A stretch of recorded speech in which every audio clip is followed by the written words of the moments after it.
Lots been going on this week. It's been crazy. If you missed the show, first, let me tell people that are new to the show. Hello. This is a U.S. politics show. We cover breaking news and black culture as well.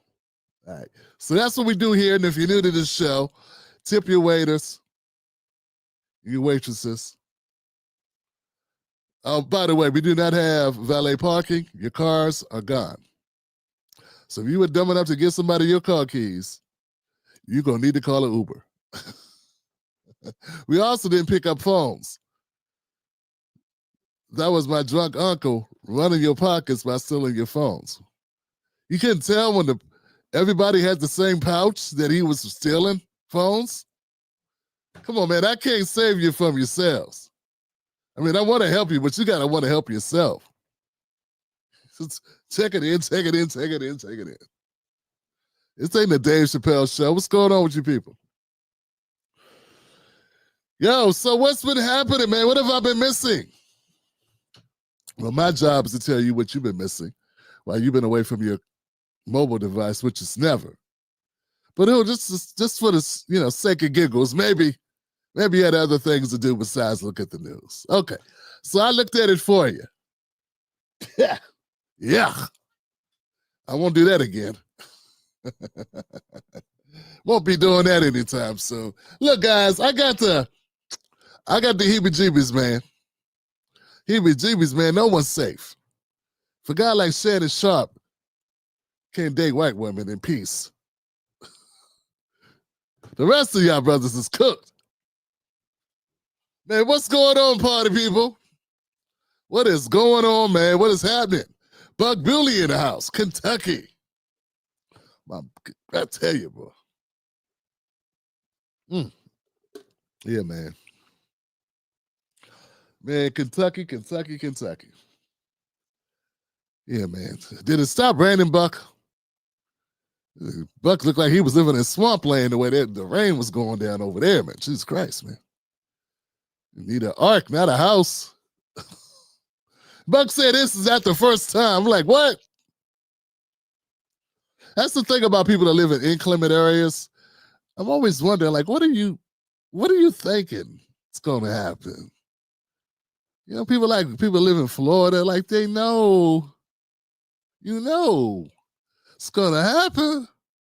People that live in California, certain parts of California, they have a fire season. Not a Firestone sales season where they have a sale price on tires. No, actual fire season. And then it's high as hell to live there. These things don't go together, Johnson.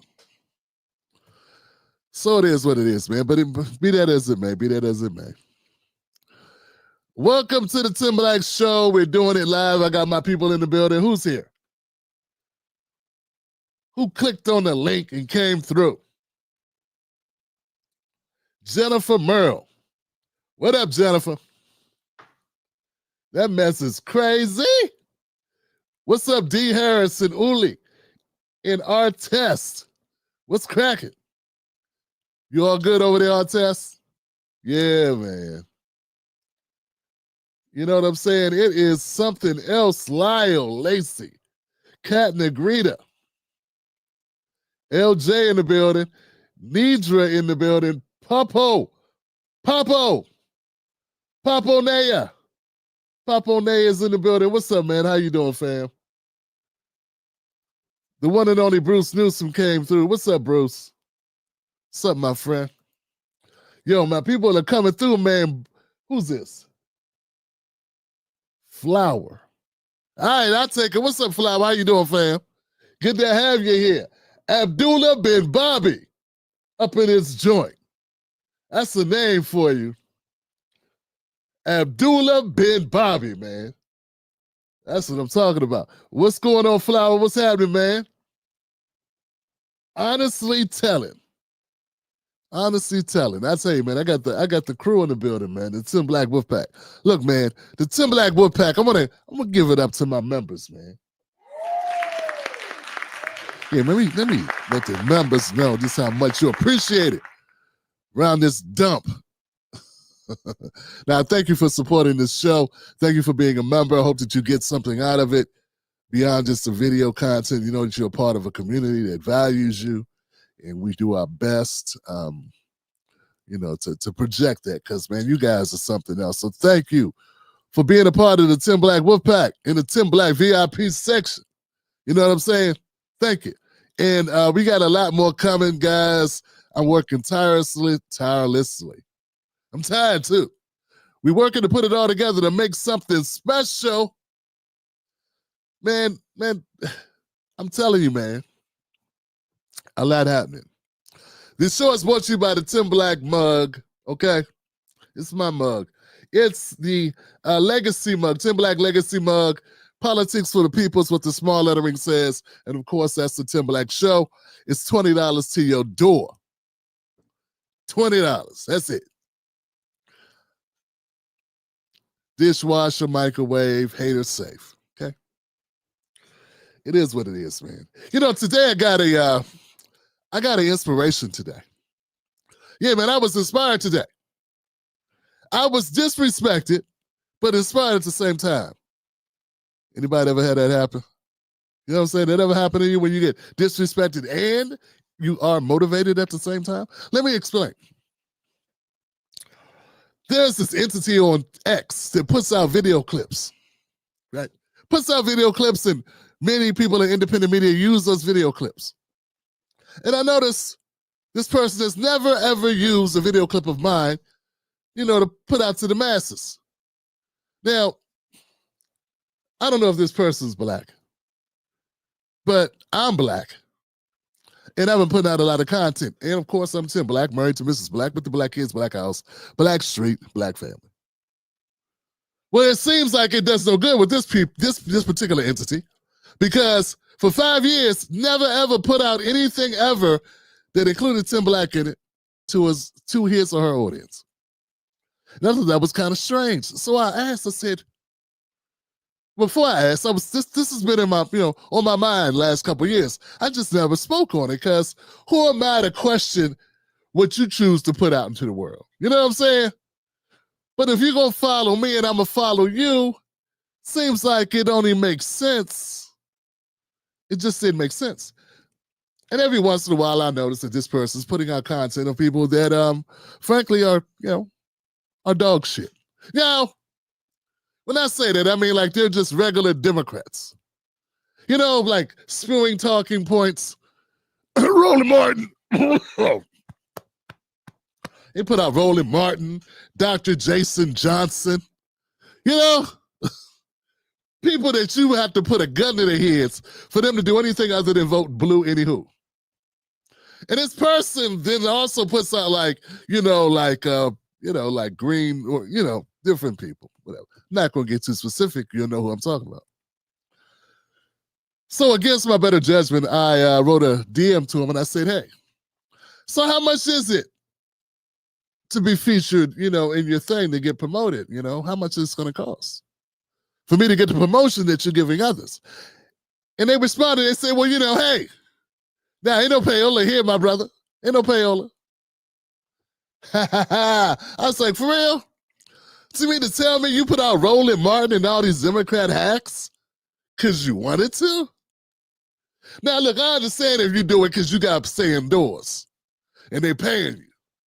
People do things on their job they hate all the time, but they got to do it because it's a business. I don't co-sign it, but that's the way the world works in America. But see, the fact that this person, this entity, wouldn't put out my shit, will put out Roland and Jason Johnson and skip over my shit all the time. It's like either there's something personal going on. And see, I like to know these things. Well, they didn't really respond. They just kind of laughed me off because, who the fuck am I? You know what I'm saying? Who cares? No one cares. And that got me inspired. Yeah, man, it inspired me. I know it seems weird, but it inspired me because it's like, yo, F them all. Yeah, F them all. My job is to hurt feelings. My job is to go at the necks of the establishment. My job is to destroy the elite system that's killing my people. And I guess if that ain't interesting enough, if that's not a good enough sound bite, what the hell, man? We fought the good fight. But I'm going to do my damnedest to embarrass these people and to get so big they can't ignore me. And not that I will work with them in the future, but that I will always have the last laugh. So when you've been doing this for 12 years, 12, 13 years, you need motivation to keep going. This person does not realize I needed them to shit on me today. Yeah, I needed it. I needed it. I required it. Because I need the fuel. Because, you know, man, it's just every day just getting up, looking at the news. Every day, bad news, bad news, bad news, more bad news, more lies, more BS, more bad news. It's like after a while, it does feel like you're banging your head against the wall. But every once in a while, there'll be something that happens. Something beautiful. Like someone would take a dump on you and elevate the worst people in politics and treat you like you are garbage. And that, my friends, is a beautiful thing. Because without obstacles, without adversity, what you got? Yo, man, people don't, if they ain't got adversity, if they ain't got a challenge, they don't grow. If you ain't fighting something, if you ain't going against something, if you ain't striving for something, if you're not motivated properly, you ain't gonna be successful no matter what it is. So I want to thank you, my brother or sister, paleface, my Latino friend, my Jewish brethren, my Asian compadre, my Native American friend, whatever you are, you know, thank you for giving Tim Black that Scooby snack that he needs in order to keep on going. This one's for you. Hit me up, brother, and I will send you, or sister, or whatever you are, I'll send you a Tim Black mug on the house for being so shitty that it's actually helpful. All right, guys. Yeah, man. You got to get these inspirations from somewhere, you know? Yeah, you got to get it from somewhere. Today's news is crazy. The Democratic Party, the cried wolf. I don't know, man. I don't know, man. I got to fire my editor that came up with this idea. Oh, that's right. It was me. I don't know what I was thinking, man. You know what I'm saying? I don't know what it was. I just said, I need a title. The Democratic Party that cried wolf. Well, you know what? It is kind of pertinent. It is kind of pertinent. You guys ready for some news? Are you ready for some news, Johnson? Can we do the business here? All right.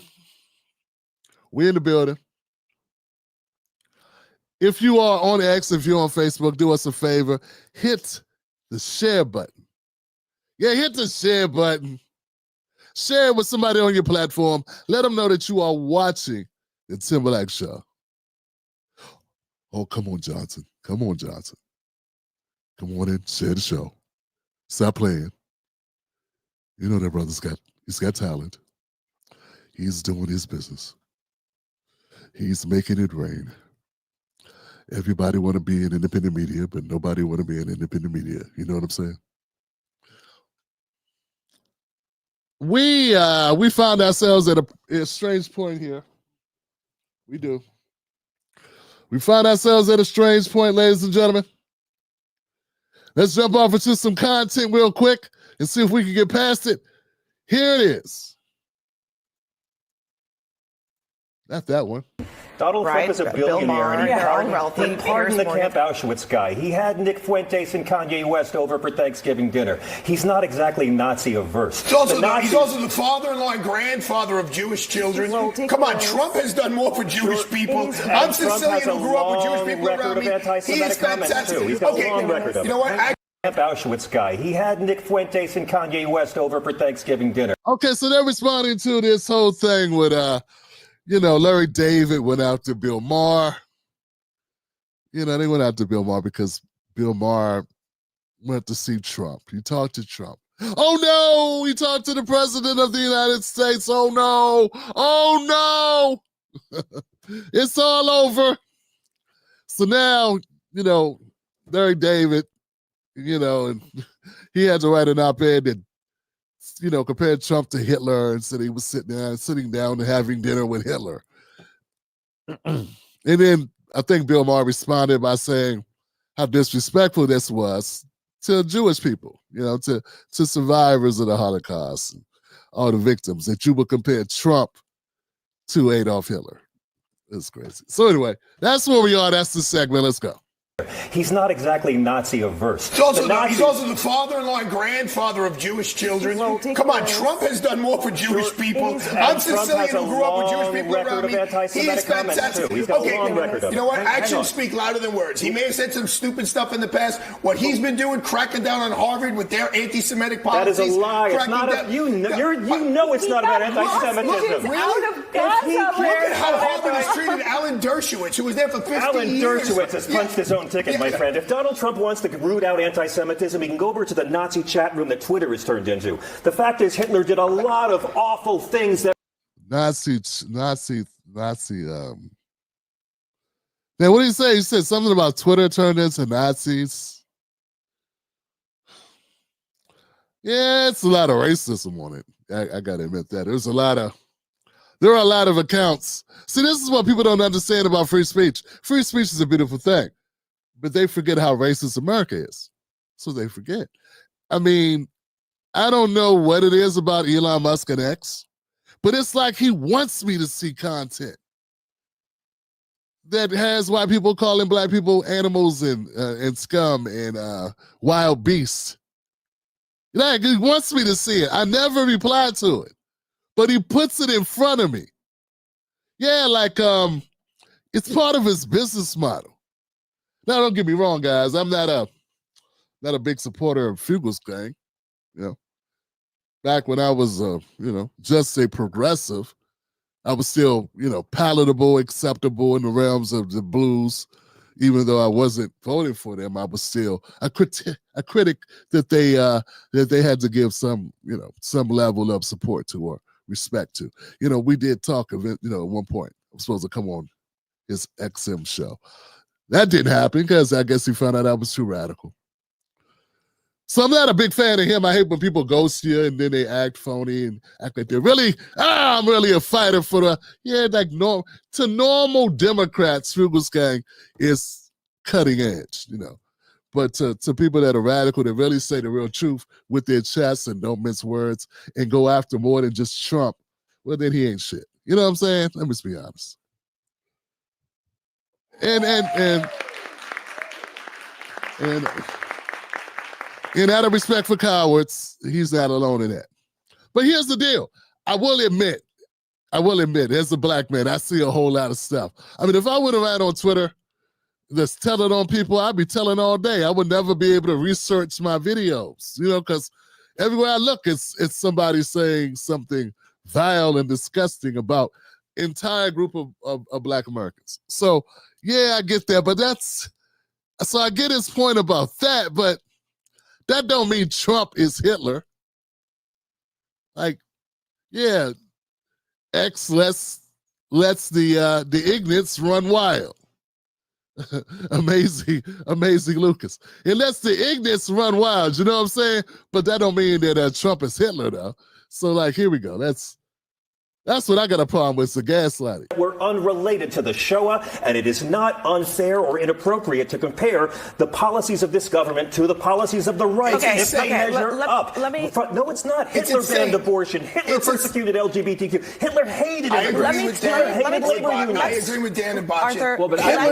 Hitler goes in his own little category. I wish Hitler was more like Trump. Arthur and John, just give me 1 second, because I want to take what you're saying, because this is an important point, I think, that gets lost in all of the yelling, to be frank.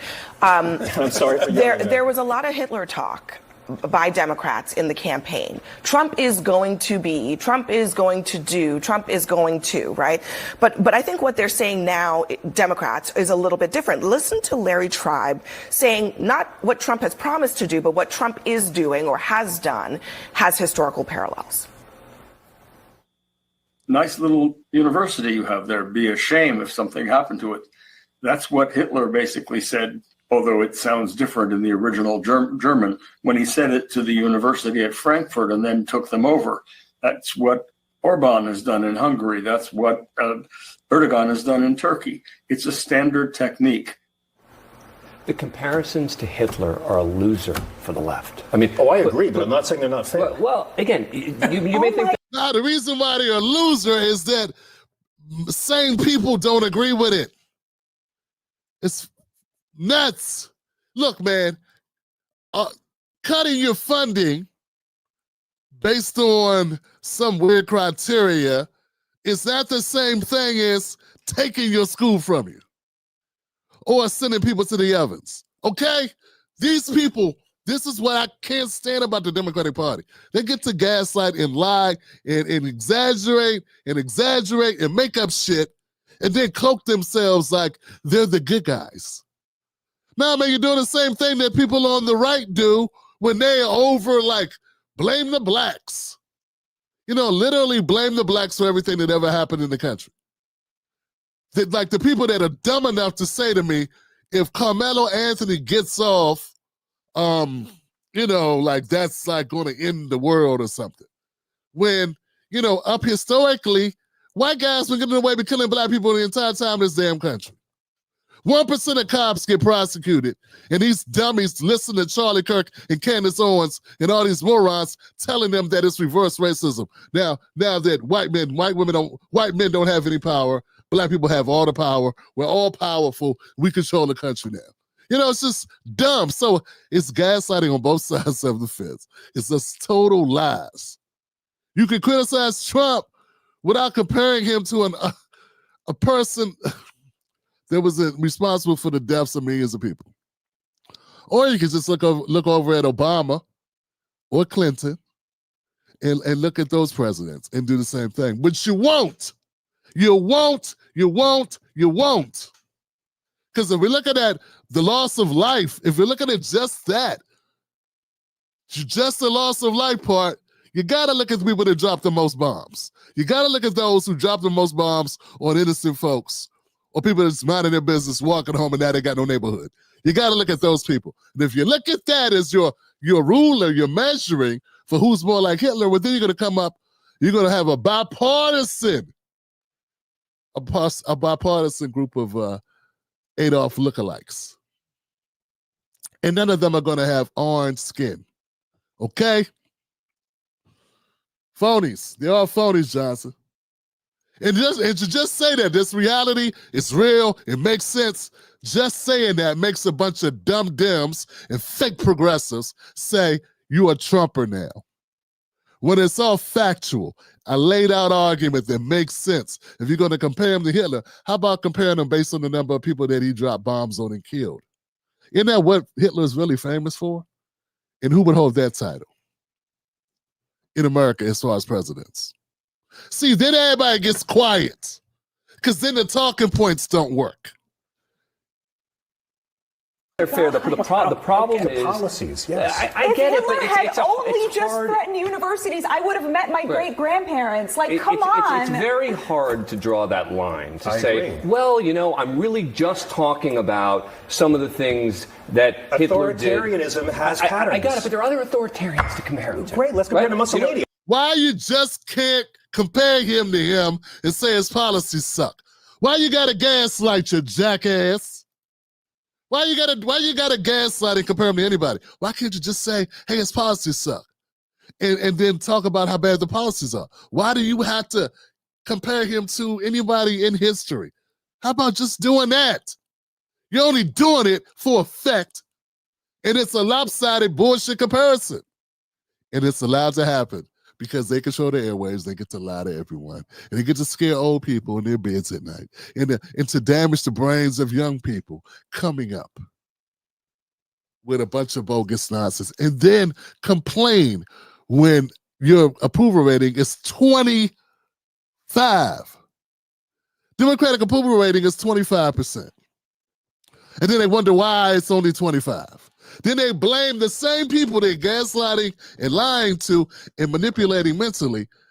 They blame those same people for their own low approval ratings, telling them they're not smart enough to get it. They need to take a history class or a civics class to understand that the Democrats are really great. Just a bunch of garbage, man. This is horrible, man. Horrible. That's your party, huh? But if only if I was good as them, if I was only as great as Fugel's gang. Yeah, man. I'd love to do that. But again, you won't get into much trouble as you I will agree with with Hitler. you. All I right? agree. It's a third rail. Right. It's a third rail for a reason. Yes. Because Hitler was uniquely bad. Yeah, Yes. yeah. He was uniquely and evil, I think right? and really, I think we should take serious. And they don't care about the ways in which they do not care about the ways in which Obama was bad or the ways in which Clinton was bad or the ways in which Biden was bad. He was horrible. He was horrible. He wasn't even cognitively aware. Like, we haven't seen that since the end of Ronald Reagan's last term. You know? And they camouflaged it much better than Biden did. I mean, Jesus Christ. I mean, he was on the back end of his second term for Ronald Reagan. Biden was about to run again. So yeah, they don't care about that. They won't look at the ways in which their own party has fault, and that's just the game. What Batya's point is about the true pure evil of mass murder, Right. that Hitler engaged in, which you can talk about a lot of other authoritarians and authoritarian behavior, and it's not that still. Correct. Right? So Right. I guess her question is, That's what he's known for. Killing people. You know? So this is like a dumbass conversation. And frankly, guys, we can start talking about others. Like, you know, we can get off the Hitler stuff. There's other people like King Leopold. He killed like 20 times more Africans than Hitler killed Jews, but no one even talks about it. I don't know if you noticed that, but Germany's not in the U.S. You know? So why aren't we talking about what Leopold did in Africa the way we talk about Hitler in Germany?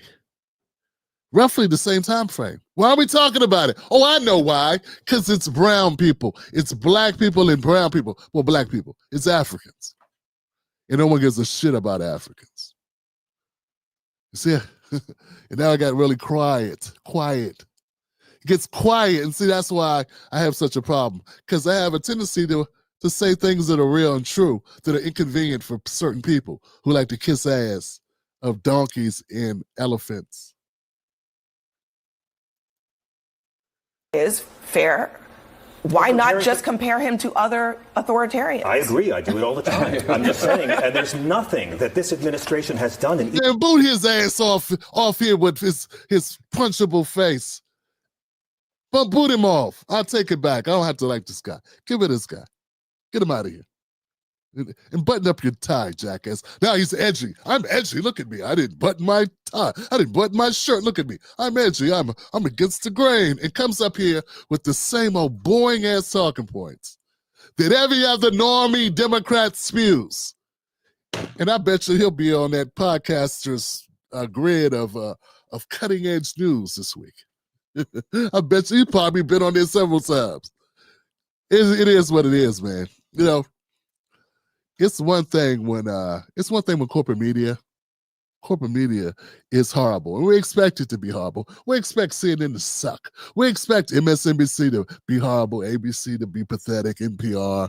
We expect CBS. We expect, these things. It's just a Friday in the big city, kid. We ain't shocked by that. But what is bad is when independent media is just as bad or just as horrible as the corporate media structure. That's when things get bad.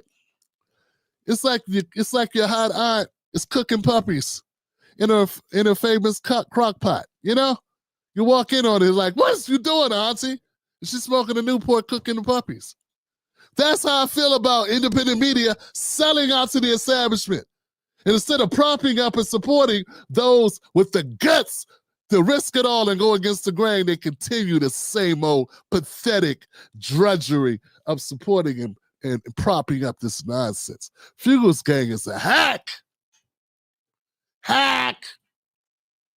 But besides that, he's probably a really nice guy. Obviously an alcoholic. Either term that compares to what Hitler did to the Jews of Europe. But nothing compares to it. But there are other really crappy things Hitler did that are not unfair to bring up. But it doesn't mean that you can't say, for example, when Hitler was leading up to Czechoslovakia, right, and how he went about... These mofos are sitting here talking about Hitler, man. If I had something to smoke, I'd smoke it. Good thing I gave it up 10 years ago.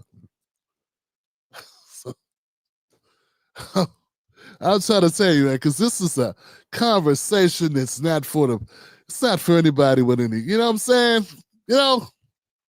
Tim, you put it in. I'm going to fire my editor, man. Me and my editor are going to have a serious talk about these clips. Convincing Chamberlain. That's why we compare Putin to Hitler. No, that's what I'm saying. I'm saying, you can talk about historically specific things Hitler did that were comparable to other, but what you can't do is make broad comparisons. Of course. But that's what Larry David was doing. Larry David is saying, when you're sitting down with this guy, and he didn't say it's like sitting down with Hitler, but that was the point of the piece, right? Which was in effect, it has the same impact. And that's where you get into trouble. I think you can draw a line and say there's specific historical things you can talk about, but when you make the big picture... Why can't we just can't say things? You just don't like his policies.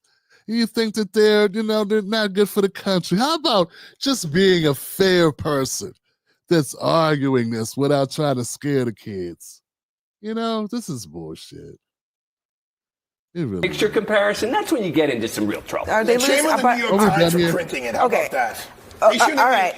You know how many letters to the editor they get all the time? They don't print. I don't want that was one to not to defend the New York Times. I mean, they did write a whole explanation about why they did it. They said callbacks to history can be offensive, imprecise, or in terrible taste, which some people might argue this is, when you are leveraging genocidal dictators to make a point. But Larry's piece is not equating Trump with Hitler. It is about seeing someone for who they really are and not losing sight of that. Not since the New York Times published an op-ed from Tom Cotton has there been this much controversy at the New York Times. Nice. Okay, I'm done here, Johnson. Okay, I don't know. We need to go any further with that. Well, Democrats are looking for a savior, guys. Looks like AOC is going to be that person. Yeah, they've already drawn straws, and unfortunately for her, she drew the short straw. So she'll be the one that's running in 2028, folks. AOC. And let me explain something to you. She's going to be the fall guy because she can't carry a party. Now she can't. She'll be just the next person they get to blame. Now, she'll probably do a little bit better with the Latinos, but she ain't going to do a whole lot better because a lot of Latinos don't want a lot of people coming to the country without there's some controls. And she's totally against that. So she will have to modulate on that, which will have the entire left come for her neck. Because if she got any chance at all, she'd have to change her immigration policy. And that would spell what? Death for her as a progressive. So they really got nothing. They got nothing. Same thing with Jasmine Crockett. But they think AOC's the woman. She's it. She's the person. They've been having segments where they're having this conversation with a straight face. They're telling people AOC will lead the way. And they're putting up polls that show she's polling well. But who? Who are these people? They're national polls. And if so, who are the people that are questioned in the polls? Because my audience can't stand her. They think she's a pandering, lying, sniveling kid that don't know what she's talking about, who is anti-black in all the ways that matter, in only semi-lukewarm on issues that they care about. Yeah, that's what the majority of my audience thinks. And if we start going further to into the black zone, oh God, it gets even worse. They call her an outright racist, a bigot, a white woman with a taco in her purse. That's what they call her because they don't think that she's ethically astute at all. And least of all, not least of all, fluent in black issues or even concerned about them. Now, they see her for what she is. They think she's an opportunist and a hack. At the very best, and at the very least, she is nothing but camouflage window dressing of somebody that could actually be effective. So now, man, Democrats are desperate enough where that looks good. I mean, if you compare it to Kamala Harris, at least there's some people that think she has some authentic bona fides. Those people are called morons, but they do exist. But at least the numbers say something for them. And then it gives them something to feel good about. I mean, let's face it, man. The Democrats fell down the tree of failure and hit every branch along the way, only to land in a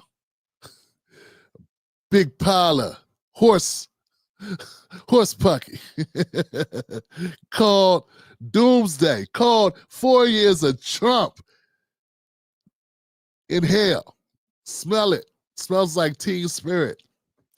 Yeah, the Democratic Party is doing badly, and they think that AOC is going to lead them out. I say she's not.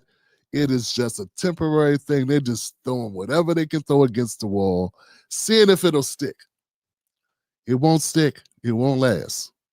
They're jumping up in joy because they say, well, Trump's taking a hit right now. And that's true. He is taking a hit. But just like I said, Trump is going to, he's going to detach himself from Elon Musk. Numbers will creep up, and all it takes is one win on the stock market, which is really the barometer in which the Democrats are saying he's failing because they're looking at the stock market. So all it'll take is a win in that area, and it's ball games back on. So yeah. But you know me, man, to be honest, and like I say, you guys, hey, I'm a Democratic Party hater. I'm very open and honest about it. If you watch this show, you got to know I can't say the Democratic Party because I feel that party has lied to Black Americans repeatedly, and manipulated us, kept us hostage by telling us Republicans are the Klan or Hitler, and they're coming over the mountain. First it was the Klan. They wanted to put you back in chains. Now they're saying they're Hitler. Their leader's Hitler. All that to keep us on their plantation. And look, folks, I'm not saying we need to go join the Republicans. No, I'm not. I'm saying become an independent, which is sacrilegious to these Democrats. But most of the country is independent. You do understand that. The largest voting bloc in America isn't Democrat or Republican. You would know that if you watch CNN or MSNBC. So AOC's popularity may be up. Trump's may have been taking a hit, but he's smarter than these people give him credit. Elon will take the fall for it, which was always the plan as they do things that they knew at least half the country was going to be adverse to. And now with the tariff thing going on, well, yeah, it's even more Americans are going to have, they're going to have a problem with it, having problems with it. So they're gonna go ahead. They're gonna throw Elon to the wolves, and still, how will AOC get a bump? What has she done as a lawmaker that she gets to rise? What will she have done? What will she accomplish in the next 2 years that's going to catapult her to stardom? What's she going to do? I mean, it's not enough head wringing she can do. Jasmine Crockett's got the head-wringing job, the soundbite job. What's AOC going to do to elevate herself further? There's no thing that can come out and give it to her. What, you think Obama's going to come back out the rafters and make her the heir apparent? That ain't going to happen, Johnson. He didn't want to come out for Kamala. He damn sure ain't going to come out for AOC. What, Bernie? What legacy can Bernie give you except that of a loser legacy that capitulates to the Democrat establishment? That's really what's happening. So anyway, we'll see what happens. But let it be known. This is a ship that's sinking. It ain't going nowhere fast. And all they're trying to do is find out if something works for the moment. Sometimes in sports, you don't have a person. You don't have the leader, but you try different schemes. You know, you get teeth kicked in, but give them a different look. It's obvious the Democrats are losing, but at least they're willing to lose different. And that's the only thing I will respect. I do respect they're willing to try different offenses to see what works. Unfortunately, they're just getting beat by a better team. All right, guys. Give it up for that.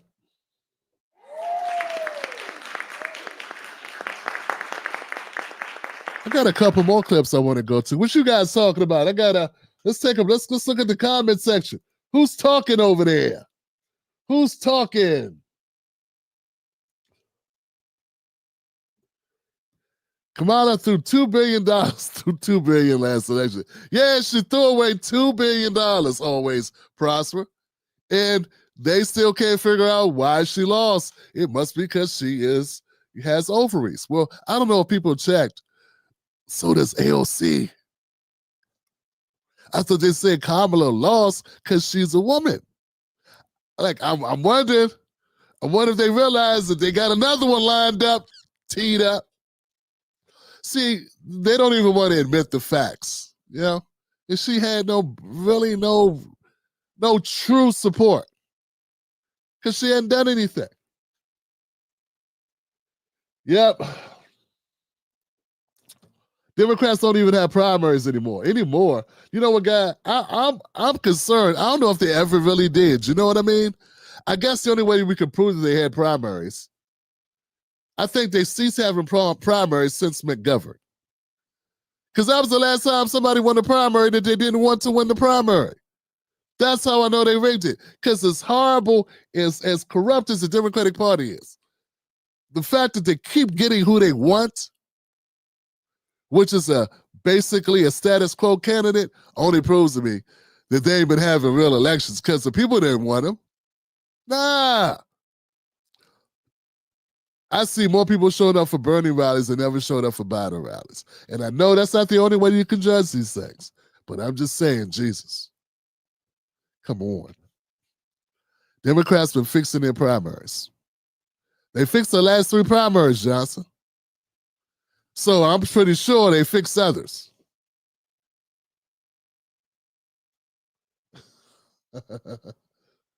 Who else? What we got here?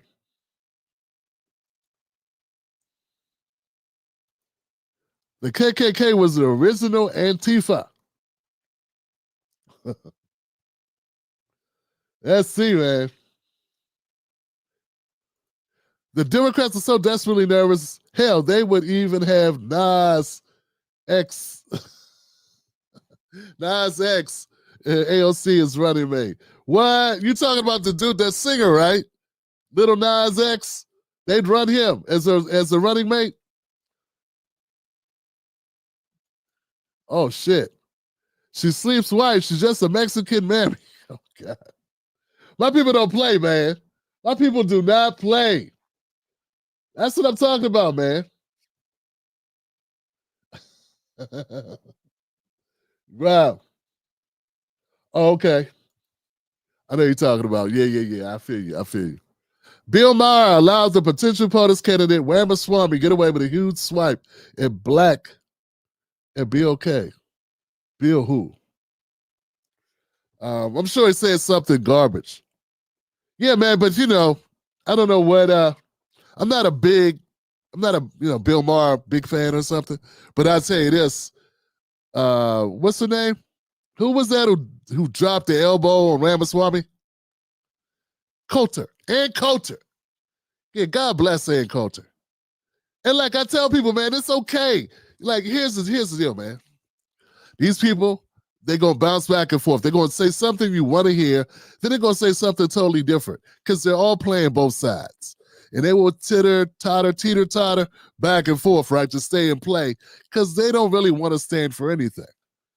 But so 1 minute, Ann Coulter saying the right things, like when she roasted the hell out of Ramaswamy, that was a roast for the history books. I mean, guys, that was amazing. I hadn't seen somebody like that. I mean, Jesus, I haven't seen somebody get destroyed like that. Just right to their face live on their own show. I mean, it was embarrassing, but it was so good for TV. It was so good for the blacks. I was glad to hear it. Yeah, because Ramaswamy, because he doesn't look white, but for all intents and purposes, all other reasons, you would judge him as a white man. He may look brown, but he thinks white and he thinks he's white. You know what I'm saying? That's Ramaswamy. And now Coulter reminded him he is not. He is certainly not white.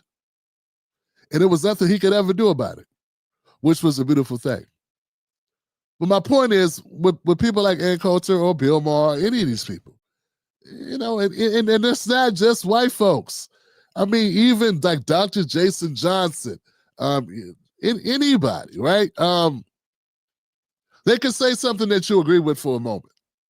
But just know, they're going to fishtail at some point, and it's going to swing the other way. They're going to say something that you totally don't like. So my thing, what I've had to learn to do is judge people in bites. Judge them in bites. No one's permanently in the doghouse. No one is permanently in the doghouse where I can't be objective in what they say and what they do in the moment. Right? Whoever they are, because the game is too funky for that. When I was new to the game, I would look at people and say, oh, it's a sellout. I never want to hear from them again in life.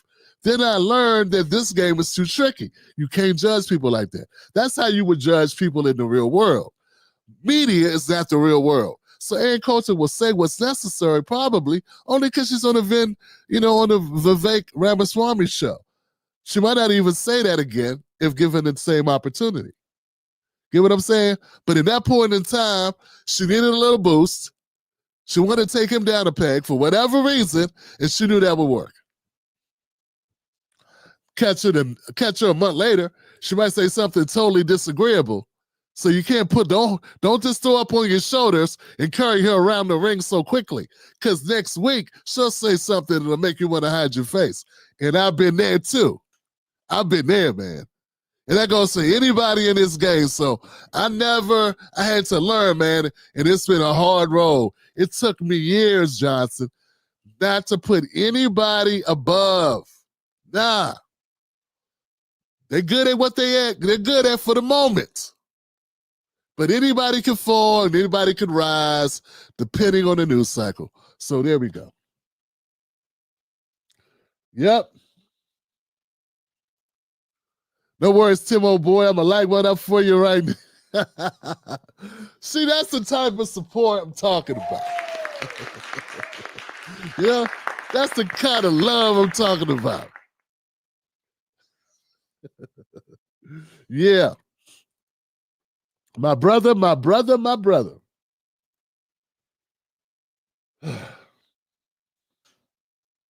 Yep. So now, guys, let's move on. We got other content.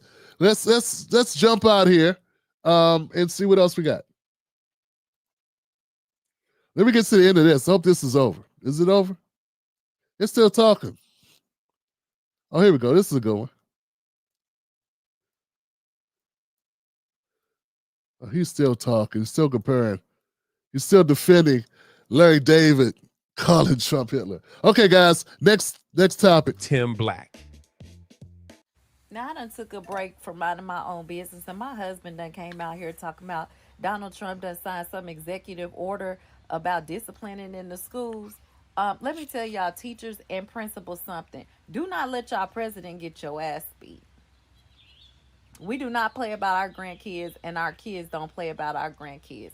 You put your goddamn hands on one of our damn kids, we gonna catch you down at the Publix, and we gonna beat your ass into the damn cereal boxes, drag you down to the meat section, double back through the canned goods. You feel me? Don't you all put y'all goddamn hands on nobody, kid, and let y'all president get your ass whooped now. Come on now, it's another way. You better call home, write notes, suspend, detention, corner, whatever the fuck else you could come up with, squats on the wall. But you put your damn hand on somebody's damn kid, we gonna put our hands on you. Yeah, man. There we go. When I saw that clip, I said, wow, that's interesting. That's interesting. Pretty sister, that's interesting. But I'd like to talk to your husband if that's possible. Yeah. Can I speak to him, please? Thanks. You're the one that told her about this executive order that Trump signed, right, bro? Okay. Cool, man. Yeah. Tim Black, man, by the way. What's your name? Dummy? Okay. All right, dummy. Check it out. Oh, that's not your name? Well, you are dumb. Look, man, did you read the executive order that you told her about before she went out on TikTok and said this dumb shit? Yeah, did you read it? Because that's not what it said. Yeah, see, I got a problem with Black Americans jumping on TikTok saying dumb shit with a battery in their back because the corporate lying liberal media told you something knowing it was a lie just to mislead you. And you don't check it, you don't read it, you don't do anything. Man, look, I understand you don't like Trump. I wonder if you don't like him because you don't like him or if you don't like him because you was told not to. Because if you believe this, if you believe an executive order can give schools the right to lay hands to break the law and hit people's kids, that means you believe anything, bro. That's like anything. You one of the brothers that believe that Trump gonna bring slavery back. Because if you believe he can write an executive order that gives principals or teachers the right to physically abuse children, that means you'll believe anything, man. That means there's no fucking hope. You understand what I'm saying? That means we are done. Gone. We over. Because we got grown-ass men and women. Both of y'all look older. Unless you're doing a reverse Shannon Sharp, you are in your teens, y'all some old fools. Man, look, guy. It's the executive order that Donald Trump signed rolled back. Like I've been telling people, I've been saying this DEI shit went too far. It rolled back Obama's rules, which said, hey, you can sue the school if the school is punishing Black kids or Latino kids or anybody that's not white kids, because they're writing up more white kids, they're writing up more Black kids or suspending them more or giving them more detentions or whatever. Right, yeah, that's what I'm saying. Regardless of what they've done in school, if at the end of the year or at whatever point they can prove that Black kids are getting disciplined, more disciplinary actions than white kids, then they can file a lawsuit. That's what he rolled back. He opened the gate so that if the teacher feels that this child should be suspended or should be in detention, they can do that without feeling like they might get sued or the school might get sued. That's all it was. That's the discipline action that was taken. That's the change when it comes to discipline. Not corporal punishment, man. No, this is not the Shannon Sharp show. No. There's no BDSM going on in the schoolroom. The fact you think he can do that is just wacky to me. So I've been trying to find out, brother, because someone told you. I know you didn't create this. You didn't make it up.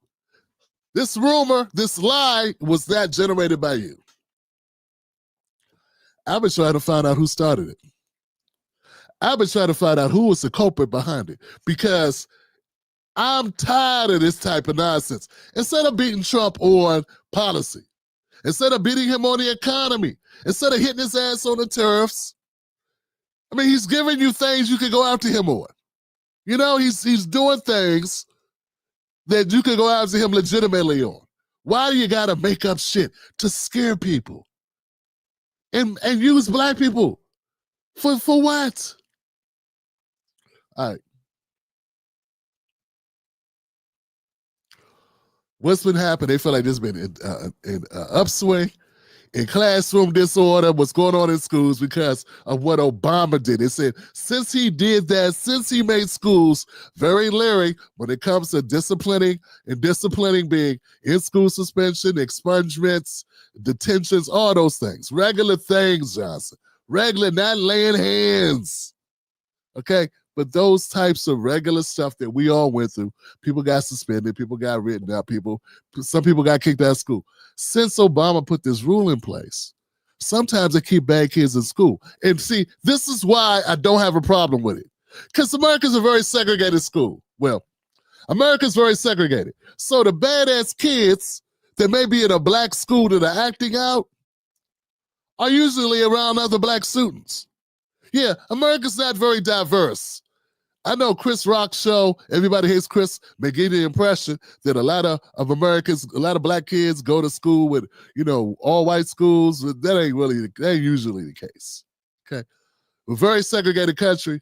So my concern, folks, my concern is the number of kids that may be impacted by other kids in school with them who are not getting really disciplined because the school don't want no problems.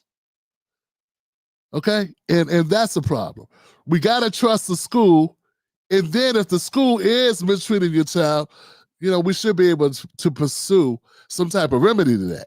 But we can't just say, hey, nobody can get suspended. Nobody can get thrown out of class. Have you seen some of these students throwing hands on teachers? That happens a lot. The teacher, so it's a lot of bad things. Or students fighting each other in school.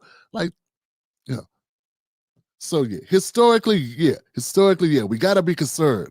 We got to be concerned with how our kids are being treated in school. I get that. We got to be concerned with that.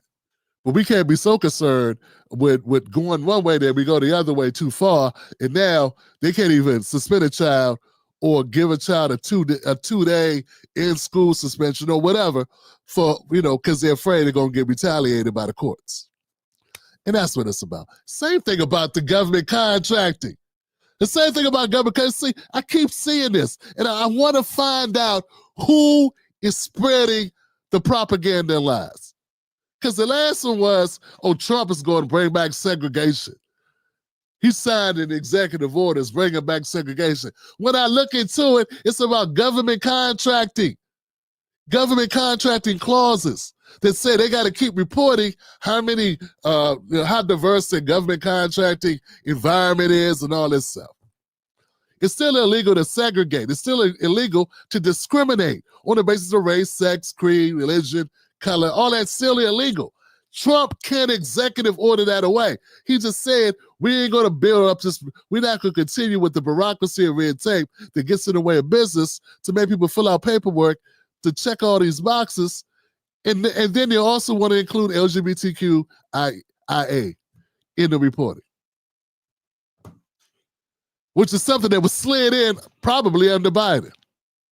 So it's a lot of stuff that has been changed, and it's a lot of lies that's going on. It's a lot of propaganda. And I'm telling you guys, real talk. I've been trying to find out who started it, because I would love to come to you and say, hey, it's CBS, or hey, it's the New York Times, or hey, it's Roland Martin. I'd love to be able to blow the whistle and call these liars out for what they are. But for some reason, we can't. I haven't been able to narrow it down yet. I'm doing my thing. I'm looking. If you find out who it was, hell, I'll take a large entity with a huge platform and I'll use them as a scapegoat. Because if you're a huge platform and you're putting out lies like this and you ain't fact checking it and you just running your mouth off, well, then you need to be exposed for that. Because we don't need black parents. I don't need any parents. We don't need American parents thinking that their schools have gone, that Trump has instituted a policy like this. It's just not good to walk around in your head thinking a lie. Like, life is hard enough, man. Bills are high enough, man. Insurance is high. Gas is high. Everything's high. Survival is difficult. We don't need another thing, another level of frustration and anxiety over made-up propaganda. We don't need fantasy, bad ideas or bad things that Trump did. We got enough to deal with real things that Trump has done that we don't like. We don't need people making up other shit to make it seem worse than it is. No, teachers can't hit your kids. No, you can't say no blacks allowed in the federal government. No, that didn't happen. Now, did you know it's a lie? What you gonna do about them lying-ass liberals that put that out there? Now what we gonna do? What we gonna do? We gonna hold them accountable? It's that you don't see that they're doing that to manipulate you out of your vote. They're trying to manipulate you to keep you on their plantation. You don't see that lie is the reason why they told you that lie. Also, she told you she was going over her girlfriend's house to hell with the girls. You don't want to know why? You don't want to know what she was really up to? Huh? Are we gonna be goofy? See, that's the thing. So I sit here, I expose the lie. I expose two major lies, obviously attributed to Democrats. And what do people want me to do? Nothing. What do they want to do about it? Nothing.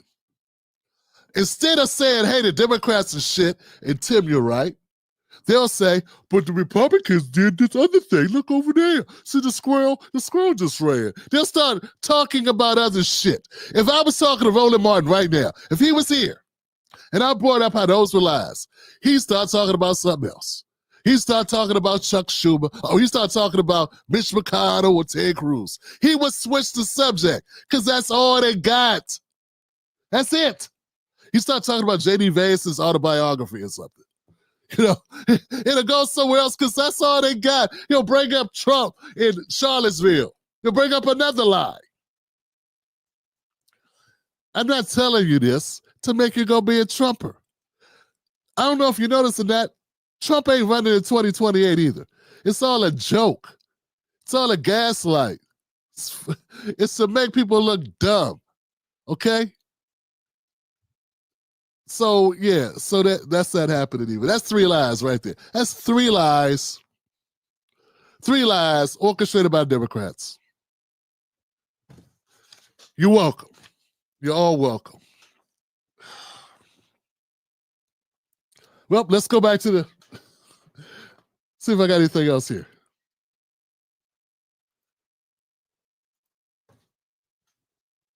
Next on deck with Tim Black. Good morning, everyone, and I want to thank Laurie Poston for Arcadio Produce for hosting us today. Make no mistake, President Trump's senseless tariffs. Imagine Ronald Reagan, the great communitor, the largest tax hike on American families in history. When he made his first vote for President of the United States as a young person, he voted for Franklin Delano Roosevelt, who overturned the Smoot-Hawley. I just thought I'd throw that part out. Hands off our Medicaid. He and then George Herbert Walker Bush on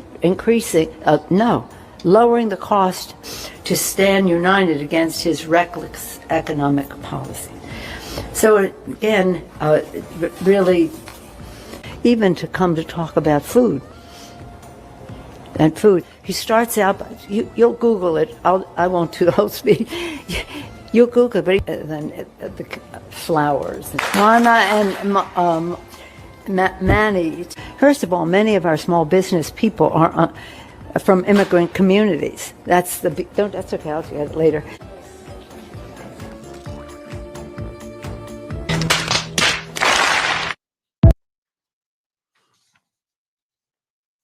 Hold on a second, y'all. One second, y'all. I'm trying to get something straight here. Make sure I spelled that. I don't know if you can read this or not.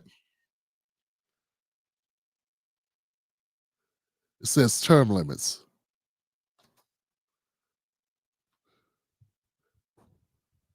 Term limits. We need them. We need them bad. We need them like a fish needs water, Johnson. We need them. We need them like puppies need hugs. And kids need lollipops. We need term limits. Term limits. Like a pimp needs hose.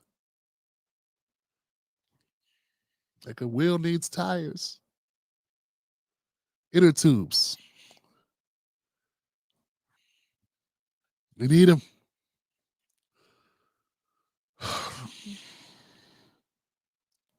Yeah, man, it's not just her, man, but it's like all of them. It's all of them. It's all of them. who we fooling here? At some point, it's time to go from the job, and then it'll be time to leave this earthly realm and see what else is out there. Okay, it's what it is. Jesus Christ. So I just thought I'd throw that in. I just wanted to show you, like, there are things we could be talking about. All right, folks. Okay, so let's move on. What do we got? What do we got here? Anything happening, folks? Besides me roasting her? We need term limits like the church needs Christ. Okay, I'll take that. That's a good one. Had to come up with something. Yeah. Yo. Yo.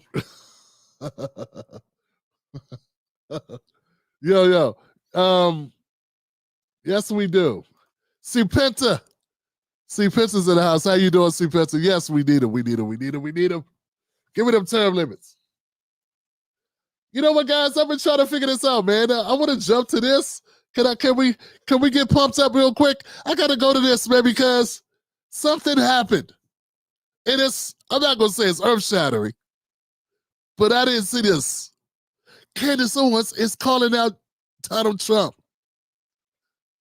Candace Owens is coming for Trump's neck. Folks, I don't think I've ever covered Candace Owens, unless it was to judge her for her past and her present. But I gotta cover this. Candace Owens is coming for Trump's neck. Here's the context.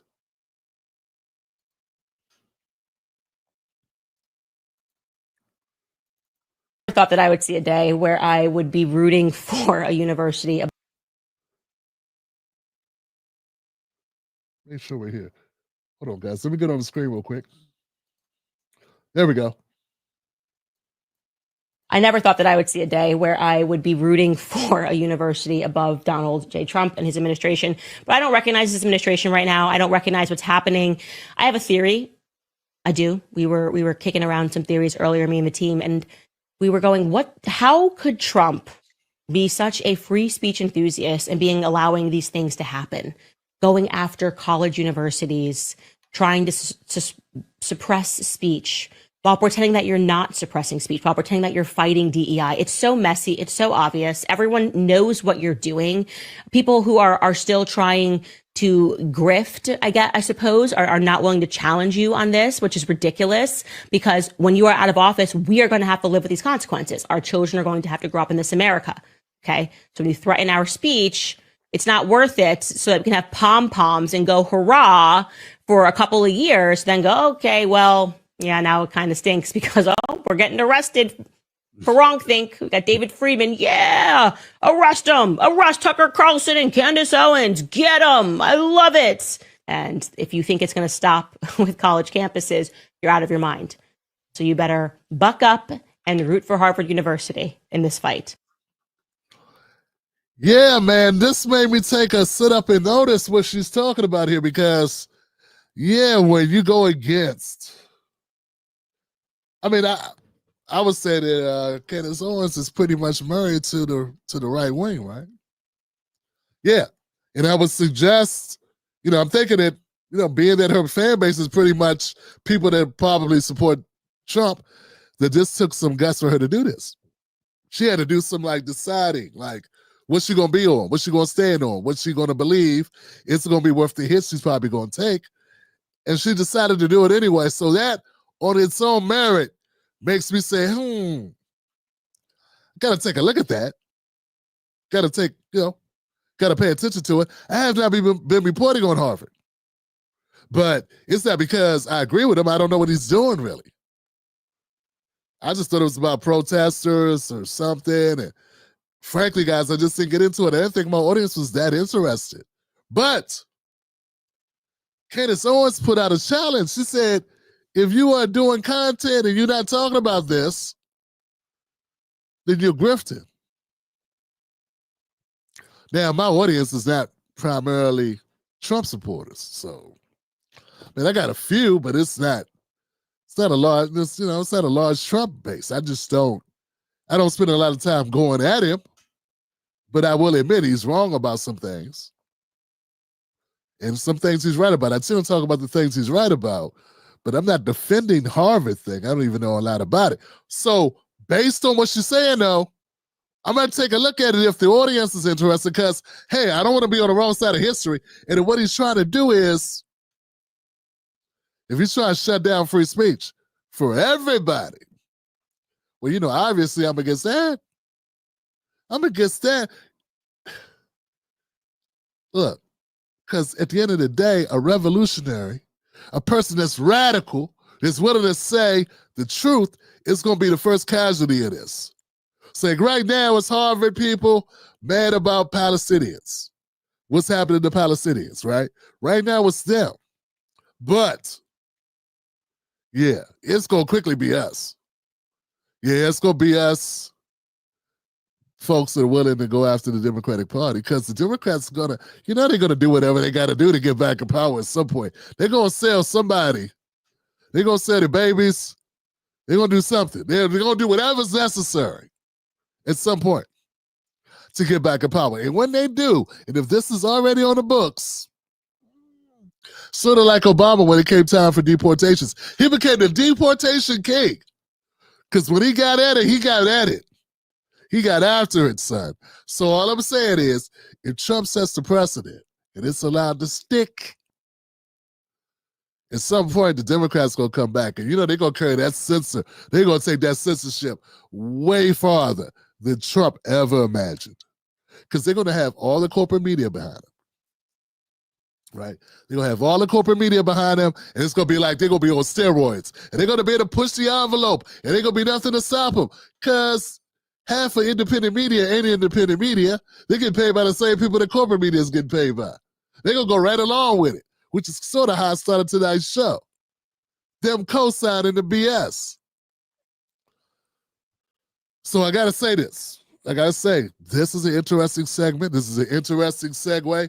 This was not on my bingo card for Candace Owens. I didn't know she was going to do this, but this is the type of thing that makes me take notice. Because when you're willing to go out to your own, I gotta consider it. I have to. I'd be a hack if not to consider the validity. Remember, just like anybody else, like I said earlier, guys, you got to judge people each step of the way. It's hard for me to do it with some people, particularly when they've had a lot of negative things to say. I mean, just the things she said about Juneteenth, I thought were like just throwing racist white people a bone at the expense of black people for no reason. Why would you tweet out Juneteenth is a fake holiday? Like, why would you do that? So is Columbus Day, motherfucker. So is Halloween. Like, what are you talking about? She said it was ghetto. Like, why would a black person call something that black people do ghetto if not to impress bigots? So I got a problem with that. I do. And it's hard to get past that, Johnson, because I've been around corporate sellouts. I worked in D.C. with federal contractors. I've been around these type of people. They look black, but they are not black on the inside. And I'm not just talking about her husband and her 3 kids. I'm talking about what they really are. Well, she really cares, though. She really cares. And she cares so much. She called black people ghetto.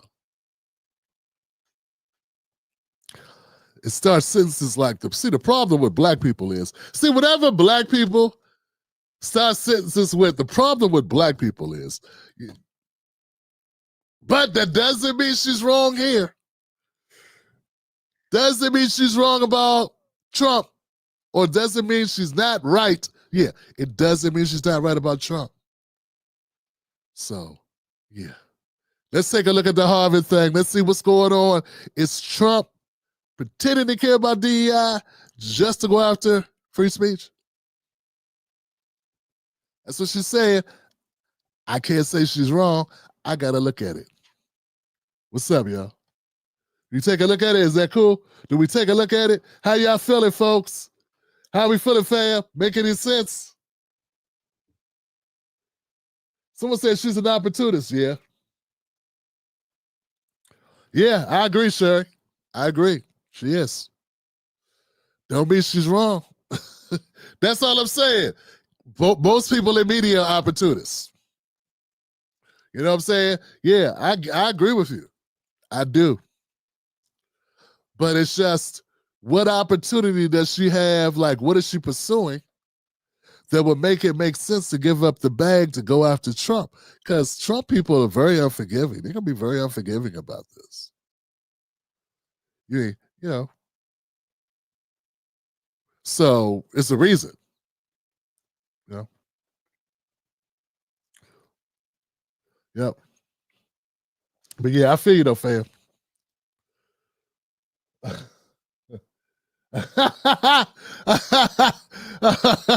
El Bookie says maybe it's pregnancy break. Oh man, I don't know what she's talking about now. I don't know either. But she said something about Harvard, and know there's a big beef going on with Harvard and going on with Trump. And so yeah, okay. But what about okay, guys, what about the lawyer? What about the attorney? The judge, I'm sorry. What about the judge who just got arrested for helping an undocumented person stay in the country? It's shielding them from ICE. We got to talk about that because like that, you got to talk about it because I'm trying to figure out why people are so upset. If this person broke the law, if the undocumented person broke the law, why would you try to shield them from consequences? And if shielding a person from ICE is a consequence for that, if that's breaking the law, why are you trying to shield her from her own consequences? Like last time I checked, wasn't nobody running up in the hood trying to shield Jamisha and Lil Ray from consequences when they break laws. What's going on? Why everybody getting like special treatment now? Why is the judge who wrote the law, who administers law to people every day, why is she shielding an undocumented person from deportation if they've got a legal deportation writ? And why are people upset that she is being held accountable for breaking that law? Let's find out. Dramatic escalation in the Trump administration's conflict with judges. A protest getting underway in Milwaukee. Today's dramatic escalation in the Trump administration's conflict with judges. A protest getting underway in Milwaukee, Wisconsin this hour after FBI agents arrested a county circuit judge this morning. The Justice Department accusing Judge Hannah Dugan of helping an undocumented immigrant avoid arrest after he appeared in her courtroom last week. This appears to be the first time the Trump administration has charged a sitting local official with obstructing immigration enforcement, at least that we know of. That's her picture up on the screen, Hannah Dugan, who is now in custody. You cannot obstruct a criminal case, and really, shame on her. That, of course, the Attorney General, Pam Bondi, on Fox News touting the judge's arrest after the FBI director, Kash Patel, first broke the news in a post on the platform formerly known as Twitter. It was later deleted. Patel wrote this, quote, "We believe Judge Dugan intentionally misdirected federal agents away from the subject to be arrested in her courthouse. What? Eduardo Flores Ruiz, allowing the subject, an illegal alien, to evade arrest." Let's get straight to CNN's Whitney Wild. She is live outside the federal courthouse in Milwaukee. Whitney, what more are you learning about this arrest? These unsealed court documents give quite a bit of detail about what federal law enforcement thinks led up to this, what they felt was their obligation to eventually arrest this judge. They say this all stemmed from an incident that happened April 18th when Flores Ruiz was due in court in front of Judge Hannah Dugan. He was there to appear on battery charges. Through the course of the morning, Judge Dugan learned that federal agents were there to arrest him. There were about 6 federal agents there from multiple agencies. The the FBI, DEA, and ICE among them. According to the complaint, when Judge Dugan learned that they were there to arrest Flores Ruiz, she became very upset. She actually pulled some of those agents aside and had a phone call with the chief judge, in which the chief judge insisted that any arrests would have to take place in the public area of the courthouse. And this is crucial, Casey, because what they say happened next was that Judge Dugan went into her courtroom and as Flores Ruiz and his attorney were set to leave through the public door, the door that would have led to the hallway, she, according to the complaint, said, "Wait, come with me," and then ushered them through the jury door, which took them to a private area of the courthouse. That made it obviously much more difficult for these agents to arrest Flores Ruiz.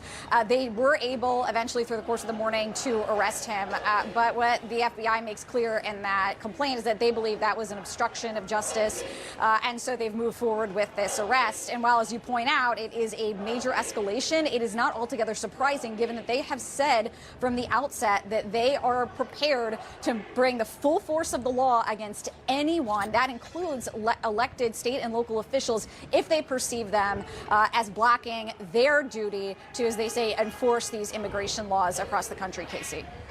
All right, Whitney Wild for us outside that courthouse in Milwaukee, where, of course, you can see and hear people gathering in reaction to what we have seen. Whitney, thank you very much. I want to go now to CNN law enforcement analyst, former FBI Deputy Director Andrew McCabe. Sir, thanks so much for being on the show today. This played out pretty unusually in that we first learned about it in a post from the FBI director himself that was later deleted. Can you just give us some insight and help us understand how unusual it is or isn't for federal officials to do something like this, and what your view is of the role that the FBI played in what we know happened here? Well, sure, Casey. And this is an absolutely bizarre situation on many levels, not the least of which has been the Department of Justice's crowing about this arrest in light of... You know what, guys? We got to take a look at this, man. And I got to say, it seems a little strange that this is even happening. You know what I'm saying? Because this is not regular stuff, man. This is not regular stuff. Look, folks, I wonder how many people that Miss Dugan, Judge Dugan is her name, right? I wonder how many other people that were charged, that had charges, and that had warrants that she helped get away before. You know, that weren't undocumented people being picked up by ICE. What about regular Americans? Black, white, Latino, just regular Americans who are in court at one place, and then turns out they got a warrant for some other state, and then that state comes to pick them up for that warrant.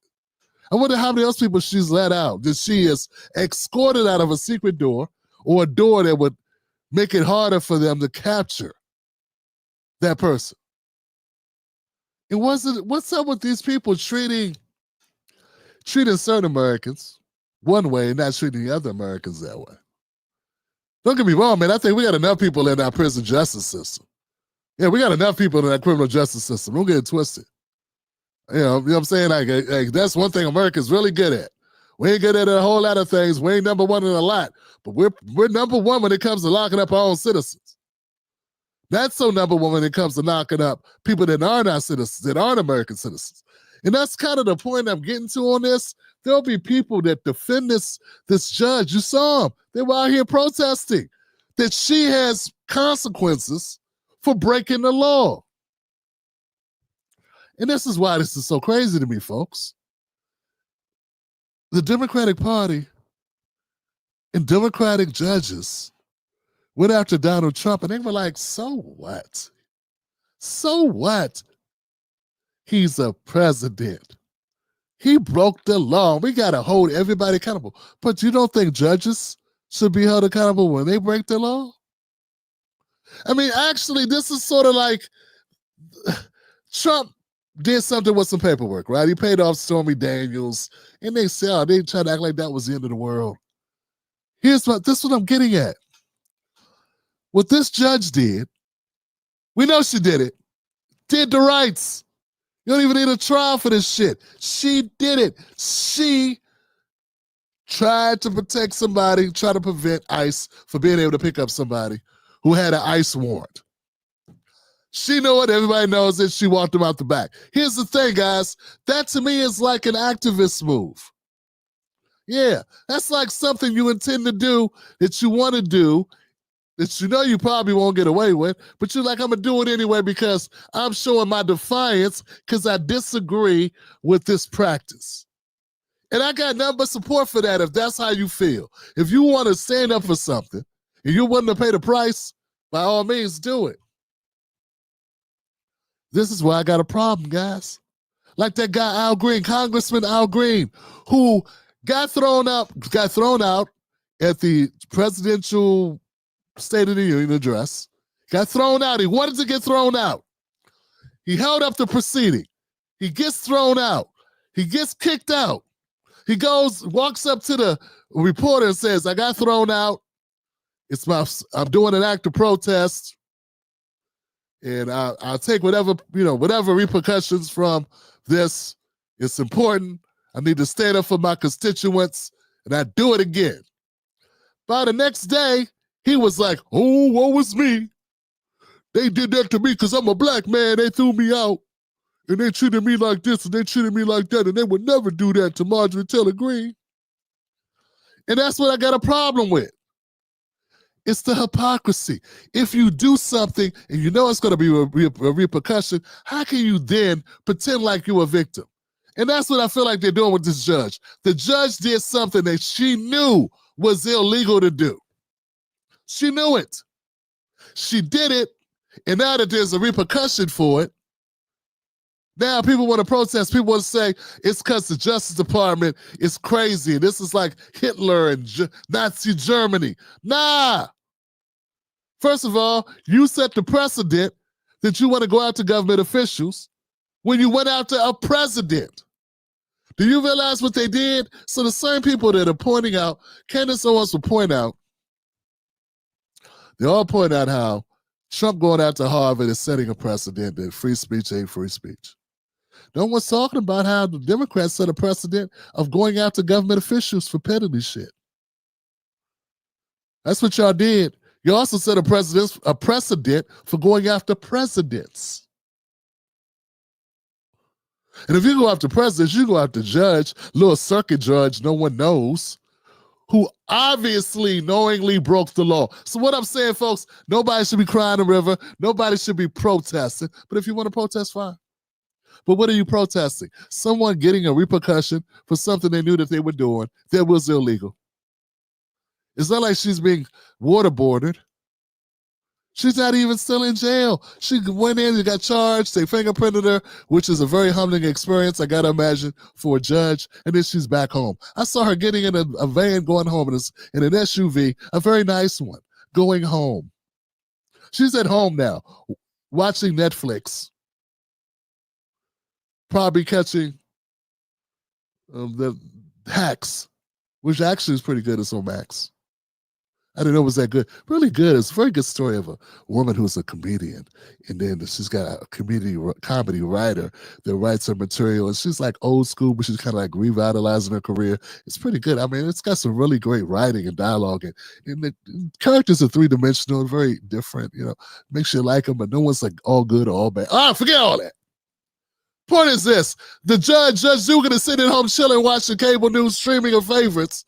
And we got people protesting that she had a repercussion for the things she did that she knew was against the law when she did it, or to help somebody who ended up going to jail anyway and is going to get deported because that's what happens. And not to mention, the only reason why he got caught is because he had another case, which is a battery case.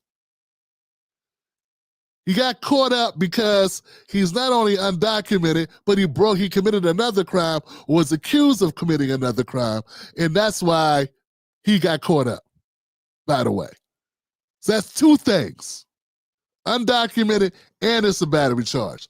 That's why ICE was alerted. That's what sent the signals. It wasn't just that he was undocumented. And this is the world we live in. And I would also like to add, because this is a Tim Black show, I like to point out that there are a lot of Black Americans who are probably going through some type of legal issue and would really like a nice white judge. They let them get out the back door too, so they go get in the car, go home. You know, since you like letting people out and shit. You know what I'm saying? I mean, I wonder how many times she's throwing caution to the wind for some poor Black kid who got caught with a little bit of weed or some whatever, or you know, whatever. You know, I'm just wondering if maybe she does. Maybe this is her thing. Going to jail for suspects or people accused of crimes so they don't have to go to do time. Maybe that's her thing. I don't know. It's a couple people with PPP loans who had to take a chance, had to, some chance of a lifetime. They really would love your help.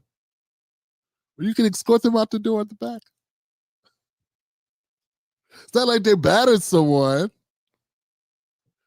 All right, guys, let me know what you think in the comment section about this story. It's pretty much everywhere. It's a topic of conversation.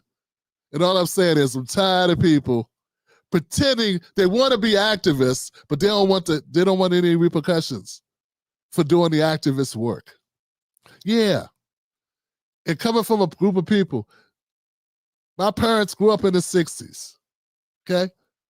And activism, sit-ins, shit like that, people went to jail. They didn't go to jail and go, oh my God, I can't believe I'm going to jail. No, they knew as they were doing it that this has jail attached to it. They knew it. When Black people crossed the Pettus Bridge, John Lewis got hit with the rock or whatever, he knew they were throwing rocks. He wasn't like, my God, they're throwing rocks. Who knew they were going to throw rocks? They always threw rocks. When they sicked the dogs and the water hoses on people, that wasn't like, oh my God, they had water hoses. Really? Nah, they knew it. Well, we know there's repercussions. We don't like the repercussions, but you know there's repercussions. Stop acting so damn surprised when you get a repercussion for a thing that you chose to do to make a statement. It's almost like you're not fully committed to the act. All right. What else we got? I got anything else? Damn it, I got anything else? Oh, I got something I want to point out because everyone's talking about it. I keep hearing everybody talk about Abrego Garcia, the Maryland father. Oh, the Maryland father is such a great guy and so disrespectful what they're doing. Sending him to El Salvador. I wanted to point this out because I haven't heard anybody talk about this. I saw this image. I saw this. Here we go. This is Rachel Morin.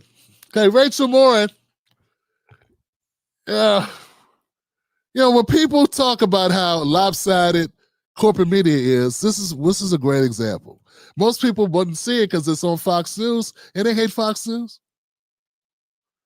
I don't like any cable news, but I gotta watch it. I gotta cover it. I can't be like, just look at CNN and MSNBC. You gotta look at Fox. And this is something that was running in Fox News.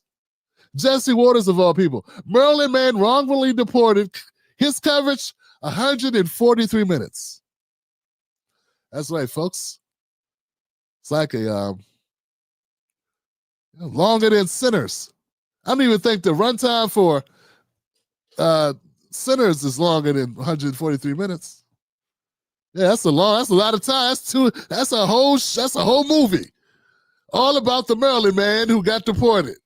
He ain't even a citizen, and he got 2 hours. Here goes a citizen. Her name is Rachel Morin. She's from the same state of Maryland as Maryland man, who's really from El Salvador. And she got a whopping 12 seconds of coverage. See, these are the type of things that the conservatives are talking about when you're over there talking about Trump as Hitler. They're talking about this over on the other channel, okay? So Rachel Morin was a 37-year-old mother of 5 from Bel Air, Maryland. And she liked to take care of herself and work out.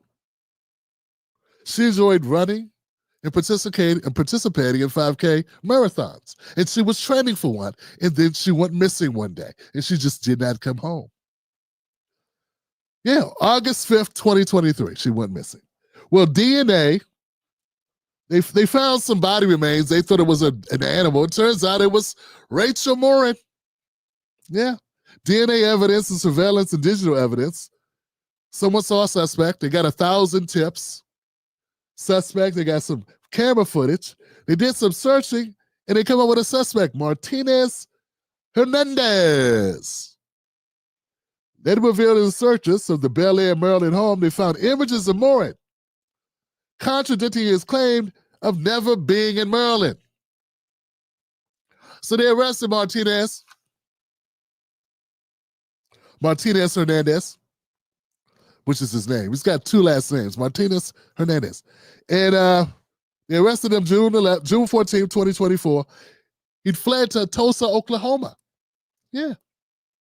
After a 10-month manhunt, he was extradited back to Maryland man, in charge with first-degree murder. Well, the reason why it's in the news now is because the trial's underway. The trial began April 1st, 2025 in Hartford County Circuit Court.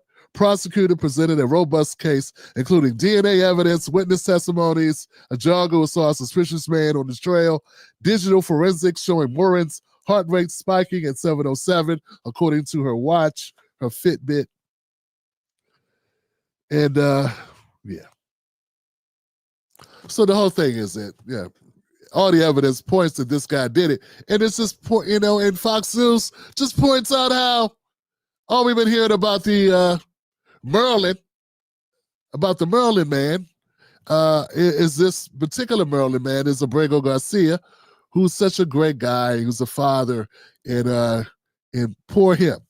But they're not talking about in the same state of Maryland that they have this mother of five who's no longer on this earth because an undocumented person took her life.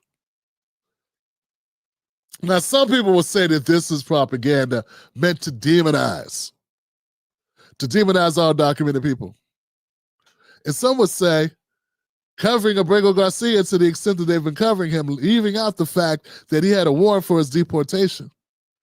Maybe he shouldn't have been sent to an El Salvador in prison, but if he's sent to El Salvador, and if they believe he's MS-13, he's going to end up in prison because that's what they do to gang members in El Salvador. It went from being number one in gang activity, like being number less than, being very low on the list because they have a no tolerance policy for MS-13 or Trinidad, Lagua, any of those other gangs. So, but I would say that the same thing is true. So we got on one side, yeah, we do have Fox News probably covering this, not so much for Miss Morin, but to make a point and to also demonize undocumented people. But on the other side, Democrats have been covering Abrego Garcia, not because they think he's a great guy. And he's got two instances of punching his wife in the face. He fled to America because he was in a rival gang, and they were trying to kill him because he was in a rival gang. So that's why he came to America to begin with. That gang has since been eradicated, and they had a writ for deportation.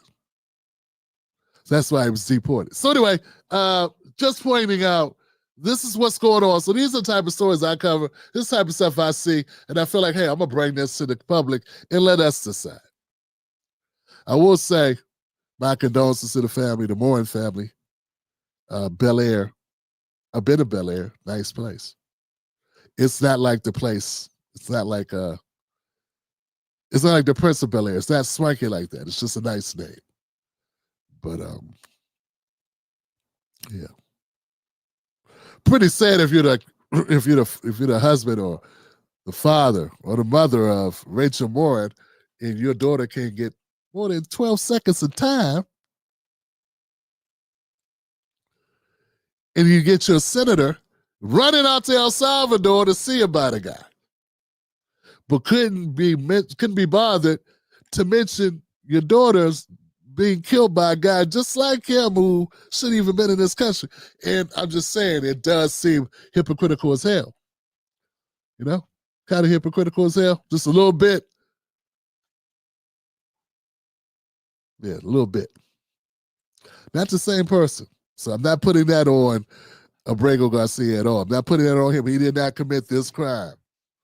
They found a guy who did this. What I'm talking is about the Senator Van Hoen who's been making his bones, and all the other Congress people who have followed suit, like that Frost guy out of Florida going down and go see, and then Cory Booker wants to go take a look because he has to go, he wants to go to El Salvador and take a look, make sure Garcia is okay too.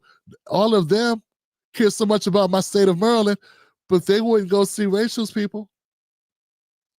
Nor would they go down to the courthouse about her case. I guess dead people don't vote. All right, guys, let me know what you think in the comments section. It is what it is. All we want is justice. That's all we want is justice. That's all we want is justice, justice, justice. Seems like it's just us. Let's go to comment section, man. That's all I got tonight, man. It's kind of light, but that's it. Sad story. Somebody tell me some jokes. That's a sad story. Yeah, here's the thing. Maxwell Frost is a Latina. Is that why he's doing it? Is that why he's doing it? Yo, I don't know.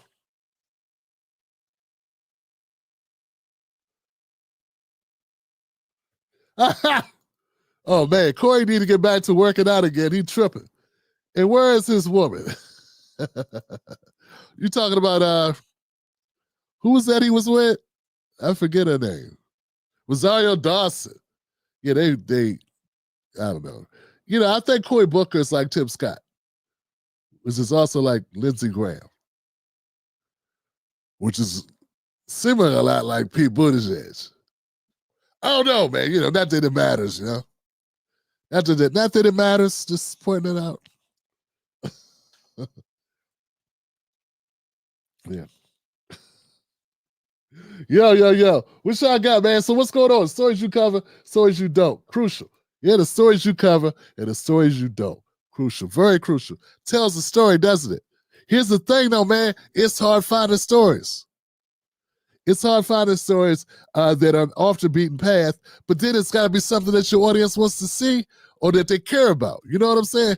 It's sometimes difficult to present content that people want to see because I don't just put my content on the live stream. I'm also putting it out. So if people don't know about something, they usually won't click, which means they don't watch it, which means kind of hard to keep the lights on in this joint. You know what I'm saying? But yeah, I feel you. You got to make the choices. And that's the hardest part, man. The hardest part is choosing what to cover. If he had dark skin, it would have been a different story. Always prosper. It's on point, man. Always prosper. What's going on, guy? This is something about white folks when they say the obvious. I appreciate it, man. When they say the obvious. And you would think, oh my God, this guy just cured cancer. Now he just said the obvious. I mean, I'm gonna tell y'all, man, like, I didn't know that most of Latin America look like me. Because whenever they show people from Latin America, they look like Jim Acosta. Yeah, that's what they look like. You know what I'm saying? But there's a lot of Latino Americans that look like Tim Black. Yeah, they stick them in the back. That's what happens. That's why we don't see them. They put them in the back. Way in the back. I think, who was that who told me that? Sister that does comedy. I think she was telling me that. You know what I'm saying? I think that was the first person I know that was Rodriguez. She used to do comedy. She used to be with TYT. She got kind of hacky. I don't know why she did that. Those Democrats do it to you, man. It's like, they tell you the only way to go is you got to kiss the Democratic Party ass. And if you don't get a career. And I think she just got tired. Like, she's like, look. So it is what it is.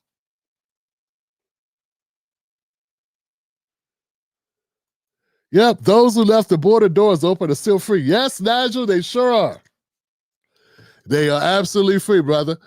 And I was talking about it. But, I got skin in the game. I've had, my life, my family's life been touched by that fentanyl that crossed the borders. So, I got skin in the game. A lot of people don't know that. You know what I'm saying? I don't like talking about it, but I like to remind people that, I tell people I'm a Democratic Party hater. One of the reasons that really sealed it was that border, man. Was that border, was all the deaths. And like it's, I don't want to go there. The hundreds of thousands and thousands of people that have died unnecessarily from that shit. So yeah, they found the turd guilty. I don't know, man. They probably did. All right, guys, let's go to comments, man. We done. Let's see who came through, man. I know it's tough. Black Mamba, thank you for supporting the Tim Black Show. Black Mamba. M Sparks in the building. Thank you, M Sparks, for supporting us from downtown 296. I appreciate the show, bro. Keep spitting facts. Justice for Camelo. No doubt. That's it. Elizabeth Lundy in the house. Thank you, Elizabeth. And Ira Gordon. To my understanding, MIT's severed relationship with a company that supports Israel. So, Candace is on point. That anti-Israel wave is coming. The original MAGA base is anti-Israel. Candace is playing to that base. Oh! Okay, see what I'm saying? See, I didn't know that. I didn't know that. Thank you. So I don't have to give her props. She had to choose Trump over her base, and she chose her base. Makes sense. Especially when you're married to a rich guy. Yo, WD, what's up, WD? Thank you, my friend. And Trust No Party came through. Trust. Thank you, my friend. I appreciate y'all. Now, guys, look, check this out. Go to jointimblack.com. Let me make sure. I always wonder, because I think it's jointimblack.com. Join Tim Black.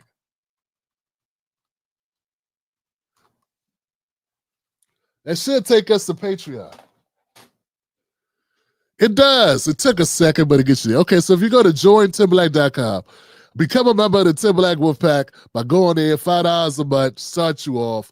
Let's get it going. It's about to heat up. The summer's around the corner, and we're heating up things. The Tim Black Show will continue to take swings at the establishment, but I need your support. Be a part of the solution, not the problem. Go to jointimblack.com, become a member of the Tim Black Wolfpack. So we can howl at them. Howl at me. Thank you very much, Johnson. I appreciate y'all. Look, man, I know everyone's got stuff going on, but do me a favor, guys. Be safe this weekend. Yeah, man, I'm not asking for nothing, but be safe. I don't want no bad reports, man. Somebody wrote me something. Like really, really tough stuff, man. Like hug your people, man. That's all. Hug your people. Show love to your people. And let's be kind to each other, man. Sometimes life is kicking somebody's ass, and you might not even know it. You might not even realize what they're going through. So be kind to one another. Treat each other with respect if you can. I got nothing but love for you. Remember, don't let anybody take your cornbread, brother or sister. Keep your cornbread. That's the order. Give these people your cornbread. I'm tired of my people giving the Democratic Party their cornbread. You got to keep your cornbread. It turns out they don't care no more. They got some new people that's going to get them some cornbread. See? Compliments to Joe Biden. Who in the house, Johnson? We done? All right.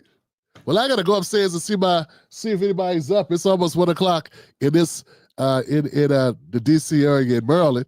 I want to give a big shout out again to Buck, Bewley, and Black Mamba for what they do. Thank you, Black Mamba. Naomi says thank you. We say thank you. Support from the Tim Black Show. Much love from the fam And to all those who share videos, who send love, who support us through Super Chat, those who tell friends about the show, thank you. That's it. That's all. Have a great one. Let me know if you need me. I'm Tim at TimberlakeTV.com. And as always, where are my ladies? Where are my ladies? Oh, there you go. Peace.